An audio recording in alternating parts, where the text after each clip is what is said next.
Hello, everybody. Sorry we're running a few minutes late. Thanks for bearing with us. We wanted to make sure you had a pleasant experience here in the governor's office, and it took a while to get all the chairs ready. First of all, I want to start by thanking the Joint Budget Committee for the bipartisan work on giving every child in this state the opportunity to go to free full-day kindergarten.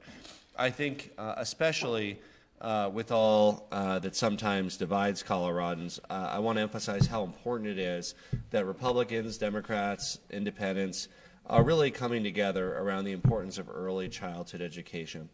The studies show that kindergarten is every bit as important as first grade, if not more, and the state budget, thanks to the work of the Joint Budget Committee, will finally reflect that priority. Investing in kids, saving parents money in various parts of our state. Kindergarten costs $300 or $400 a month. It's hard for families to find that with the cost of rent or mortgage and car payments and everything else that families have. And for too many, that means that their kids can only go to half-day kindergarten rather than full-day kindergarten. And first grade teachers really know the big difference between a kid who's had that quality preschool and kindergarten and a kid for whom first grade is their first full day in school, and they're still learning those basic classroom management skills, and they risk falling further behind. So if we truly care about ending the ongoing achievement gap based on race and income and geography, early childhood education is the right place to start. We are thrilled to work with the Joint Budget Committee. I salute their leadership and the legislature to see this through. The bill is bipartisan as well, and has strong support from not only Republicans and Democrats here, but Republican and Democrat school board presidents, school board chairs, and of course parents across our state.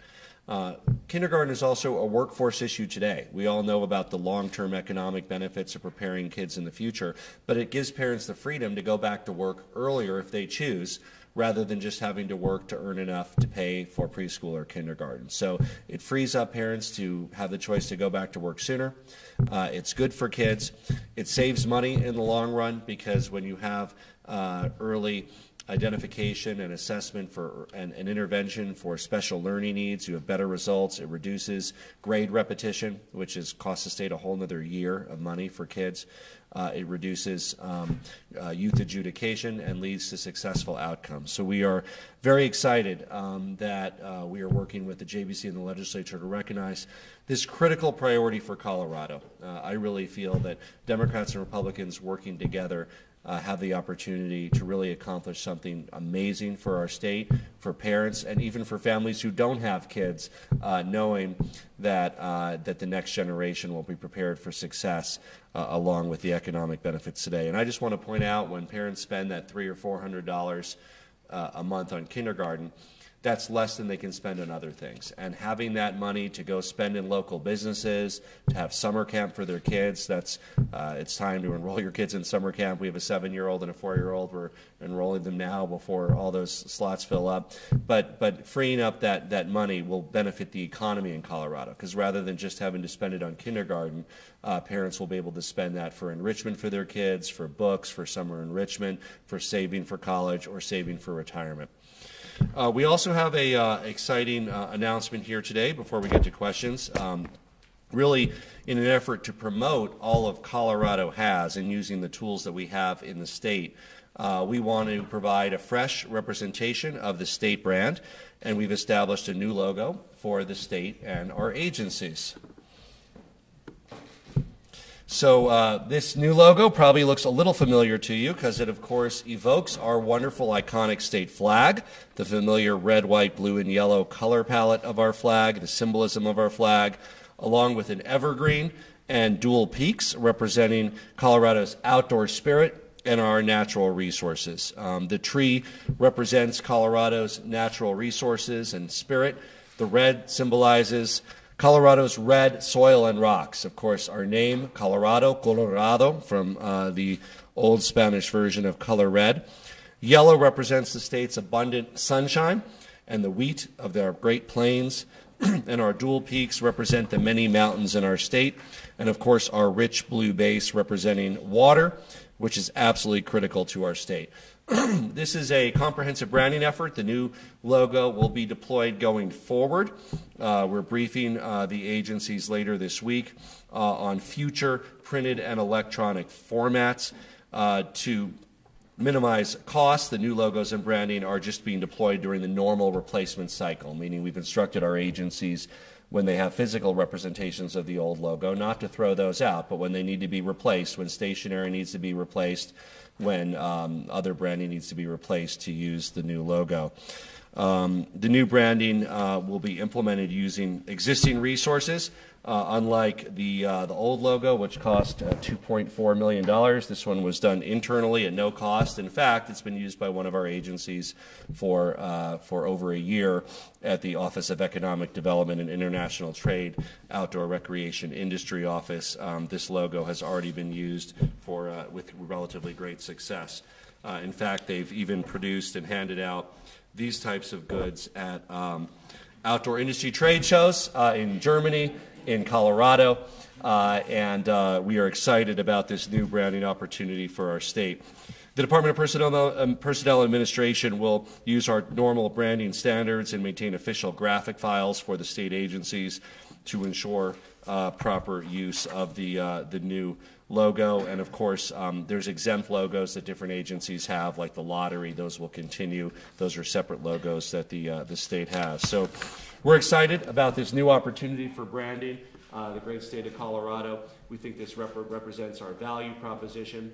We'll see this on consumer-facing presentations as well. And of course, as a former businessman, I'm particularly excited that instead of spending $2.4 million, we didn't have to spend a penny to get a great new logo that I think represents our whole state more than a simple peak. It really represents everything from the wheat of the Great Plains to our mountains to our evergreen forests, along with the iconic evocation of our great state flag. So we're very excited about this new logo. You'll be seeing more. Hope you enjoy the ski hats as we have a great ski season that will be going a lot later than anticipated in many of our great resorts. We did a live weather forecast here with meteorologists and others a couple days ago, but many of our ski resorts across our state have extended their spring season, and that's certainly a message we want to convey to people across the country, as well as Colorado residents, that this is the best snowpack since at least 1997, and we expect additional announcements as well. But many of our iconic ski resorts, both our independently owned ones as well as those owned by large organizations, have extended the ski season into April, into May, yes, even into June, and we think there might even be some 4th of July skiing available in our state. So with that, I'll open it up for questions. Governor Polis, one of the reasons why you left Washington was because you were concerned about the paralysis there, the inability to get things done. And we're starting to see some of that paralysis creep in here in Colorado, in the Senate. We have obviously efforts underway to recall state lawmakers, yourself, repeal the National Vote Act, which you just signed into law. What's going through your mind as you see some of this, these politics bubble up and possibly stymie the conversation here in Colorado and your agenda? Well, the big issues that are important to Coloradans are bipartisan, are important, will make a real difference in the amount of in helping families have more money left over at the end of every month to enjoy the Colorado they love. And that means saving people money with free kindergarten. It means saving people money on health care. And that's, as you know, not one bill, but 3 or 4 or 5 bills. In fact, I'll be signing one shortly around hospital pricing transparency, additional bills around reinsurance, which will reduce rates in the individual market in western Colorado by 30%, in the Front Range by 15 to 20%. Additional work being done by folks like Representative Danae Escar around out-of-network surprise billing. So I think this legislature is making strong bipartisan progress on the priorities that matter the most for Colorado families. So how much did this cost actually to do, and the pins and the hat and everything else? Yeah, so it didn't cost anything. This has been used for a while. I know Edits had those from the prior administration, so we found them and are giving them out. So we didn't have to use any resources to do this. So the pin you're wearing? And the Yeah, hat. all prior administration, all existed. How far back? They've been handing them out at trade shows for a couple of years. You know, at least for the last year or two. They've been used to promote Colorado and the outdoor industry trade shows in Germany, and the snow show most recently here, and the show the week before as well. So these are this is what the Office of Economic Development and International Trade often does, is they promote our great state for business. So every department has now put that together with their own different triangle. Is all that going to change with all the other departments? Yes, I mean the department logos have lower profile logos, but they are important for our state employees. Those will be moving from a triangular format to a circular format in each agency, and I have Karovich here as well. Anything else about the agency logos, the sub-agency logos? Yeah, we've developed those at no additional cost, and each agency will have their own circle logo that corresponds to the state logo. Why? I mean, with all that you have on your plate, why put this as one of the first things you're doing? Well, look, we all know how important our brand is in Colorado, our quality of life. To have a logo no cost to taxpayers that better reflects our whole state, it really is consistent with our goal of having a Colorado for all. And we all know that we have a very diverse state. So, of course, not only is this a better logo visually and better conveying our value proposition, the old logo really just talked about the mountains, and of course we treasure our mountains in western Colorado. We also treasure our wheat fields, we also treasure our water, and of course our iconic Colorado flag, which already has so much brand equity in it that has been developed over many years. Is there no stakeholder process with this? We got to cut through the bureaucracy and delivered a better logo for Colorado today, rather than delay it in infinite costs and bureaucratic meetings. Much like said about 181. I have one short thing on this, and I want to follow up on Nick's question. But coming from an organization that has to wrap vehicles and knows what that's like to change logos, is this logo going to have to, is it going to cost money to change the vehicles? Yeah. And every business card and everything that goes with it? No, it's only being done in the normal updating process. So when business cards, people run out, the new ones will have the new logo. When vehicles need to be rewrapped because they're weathered or the logo has been degraded, the new logo will be rolled out to replace it. So we would call this in the private sector, this is kind of the soft launch of the new logo. You'll see it more and more. Probably a year from now, it'll be on most state branding you see. You might still see the old one occasionally, but we want to roll it out in a way that, again, doesn't cost taxpayers anything and allows us all to take great pride in a new inclusive logo that represents Colorado for all. With what's happening upstairs, we've asked the question to lawmakers about the speed. We know there's a stakeholder process that happens behind the scenes, usually during the off-season, but there's a public process to passing legislation. Are you comfortable with the speed of what's happening upstairs publicly? I'm really thrilled that there's been so many regular, everyday Coloradans from all over our state that have been part of the legislative process this year. There's been hundreds and thousands of people that have come here to have their voices heard on issues ranging from gun safety to oil and gas on both sides to everything else. I think it's wonderful that we have an inclusive process that allows people to have their 2 or 3 minutes and say what's on their mind, and I'm thrilled that so many Coloradans have taken advantage of that to have their voice heard. To the microphone. Sorry? Governor, what are you doing to broker a deal between Republicans and Democrats on the second floor to avoid the gridlock that will paralyze our agenda in these final 40 days? Well, again, we're focused on working with Republicans and Democrats around the big ideas that I ran on and we hope to deliver. Most of the bills around saving people money on health care are bipartisan. I think the work around kindergarten and early childhood education can unite Republicans and Democrats around a big priority that will make a big difference to parents and families in our state. I think there's a lot of good ideas on both sides of the aisle, and when the legislative process works well, and I'm confident it will this session, we'll take some of those great ideas from both sides to produce a better outcome for Coloradans. So there's one 1177, the red flag bill coming your way very soon, and you see all these counties passing these sanctuary laws, you know, sheriffs saying what they're saying. What are your thoughts about that? I mean, you heard what Phil Weiser had to say about that. What are you thinking about that? Well, I've certainly encouraged the legislative sponsors to work with stakeholders, sheriffs and police chiefs to address their concerns. Certainly sheriffs have the ability to prioritize their resources with regard to law enforcement. But of course, sheriff is also not a lawmaking position in our state. It's a law enforcement division. And the lawmaking process is the one that we're undertaking here with the Democrats and Republicans in the legislature, ending with the process of the governor signing off on a bill to make it law. But would you let a sheriff not enforce a extreme risk protection order? I mean, couldn't you theoretically deploy state resources to carry out an extreme risk protection order if a sheriff says, I don't want to do it, or I don't want to put my deputies in? So executives like President Obama and former and current attorney generals have often used discretion around prioritization of enforcement to allocate their resources. Law enforcement doesn't have the ability to focus on everything. They need to focus on keeping people safe. I'm confident that keeping people safe certainly includes using this thoughtful process and due process around making sure that people who are in a temporary dangerous mental state have a way of temporarily losing access to weapons and then regaining them within a few days if they demonstrate that they've regained their ability to responsibly use those weapons. But would you use state resources? Well, again, I mean, within law enforcement, our executives charged with law enforcement, and I'm one at the state troopers, Colorado Bureau of Investigation. We have, of course, sheriffs. We have police chiefs. We have many.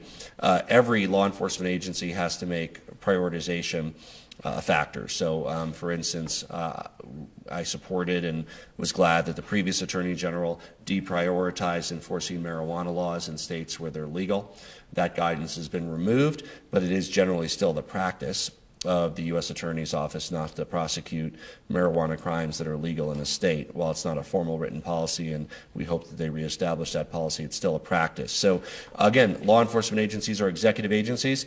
Everyone has to follow the law. I am one. I will follow the law, even laws I personally disagree with. We follow those laws. I know our sheriffs have the highest professional standards and would do so as well. But yes, law enforcement agencies also have discretion around prioritization of resources. Do you agree with Attorney General Phil Weiser's comment that sheriffs who don't follow and judicial order or vote order should resign? Well, again, I think that sheriffs will prioritize their resources and law enforcement just as I do as the commander of the state troopers, just as police chiefs do. And I know that all the sheriffs in Colorado are deeply committed to following the law without prejudice. And I'm confident that our sheriffs will live up to the challenge of following the law. Do you think they should resign now, to the question? Well, again, I have great respect for all the sheriffs we have in our great state, and I know that while they have discretion around prioritization of the resources that they have internally, I'm fully confident that all of them will implement laws that we pass here through the democratic process without prejudice. So can you comment on these counties being sanctuaries as opposed to the other sanctuaries, why those are good and the other ones are bad? Well, I don't know if anything's good or bad. I mean, we have local control of law enforcement in our state. That is a good thing. I support that because every law enforcement agency has limited resources, and they do have to prioritize what they choose to enforce or not enforce. I mean, how many times, Charles, have, I don't want to single you out, but have you jaywalked in the last year? Just yesterday. And did you get ticketed for that by a law enforcement official? Right toward two cops, and they didn't, you know. And that's an enforcement priority because it's within their prerogative to ticket you for that. It's against the ordinance in, I think, probably almost every city in our state to jaywalk. So law enforcement professionals make decisions every day about what they can best do with the resources they have to keep the people they protect safe. And the people that serve as sheriff and are deeply committed to keeping people safe. Sorry, guys, we have time for two more. Can we do a couple other topics? There must be some other topic you were interested in. Yeah. Actually, so it's two quick questions on that. How does it fit into your overall plan for tax reform? Because I know that's one of the things you brought up after inauguration. And also, do you plan to actually campaign for this the way that Ritter did? Like, do you plan to spend political capital, time, travel the state? Like, are you going to put the force of your office behind it? Well, I certainly appreciate the Speaker's leadership role in trying to promote the fiscal health of the state. We're supportive of this concept. We are sort of evaluating it along with other concepts in terms of which has a strong bipartisan coalition to win at the ballot box. We're engaging civic leaders from across the political spectrum, across the geographic spectrum on these important issues. We held a fiscal summit yesterday at at the governor's mansion with folks from across the state, and of course talked about the Speaker's proposal as one of those proposals that's largely consistent with improving the fiscal health of the state. You have the next question? Yeah, do you foresee any bills that you might veto this session? Well, we'll see when we get them, right? We certainly let legislators know what we can and can't support. We're very open, very transparent. When a legislator approaches us with a bill or idea, we're always happy to tell them the parameters it would need to get my signature. And those are internal discussions we have professionally with members. And obviously, if a bill doesn't meet the criteria that we set out and it reaches my desk, I wouldn't be afraid to veto it. Are you phased at all by these recall efforts?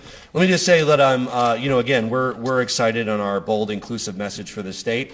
I totally get that while I did win with historic margins of 53%, 42% of the people in the state didn't vote for me, and of course we're going to work every day to win as many of those people over as possible, but of course I'm going to remain true to what I ran on and what I said I would do. I'm kind of old-fashioned in that sense. I think when you run on something, you have a moral obligation to work on delivering it. I ran on delivering full-day kindergarten. We're going to give every ounce of effort to deliver it. I ran on saving people money on health care. I'm very excited by the bipartisan work to get that done. I ran on transitioning the state to 100% renewable energy by 2040. And of course, we're working with Republicans and Democrats to get that done. Of course, Republican Senator Kevin Priola was at our very first announcement around electric vehicles. And of course, many Republican mayors have endorsed Senate Bill 181, which will reduce emissions and give the state more tools in the oil and gas and extraction sector, including the Republican mayors of Broomfield, Fort Collins, and Longmont, along with many other local officials across the state showing increasing support for Senate Bill 181, which will establish stability for the oil and gas industry, protect our air quality, allow us to reduce carbon emissions, and address the concerns that many residents have around having a say in the zoning that affects their quality of life and their property value. If you're excited about your agenda, thank you. CDPHE.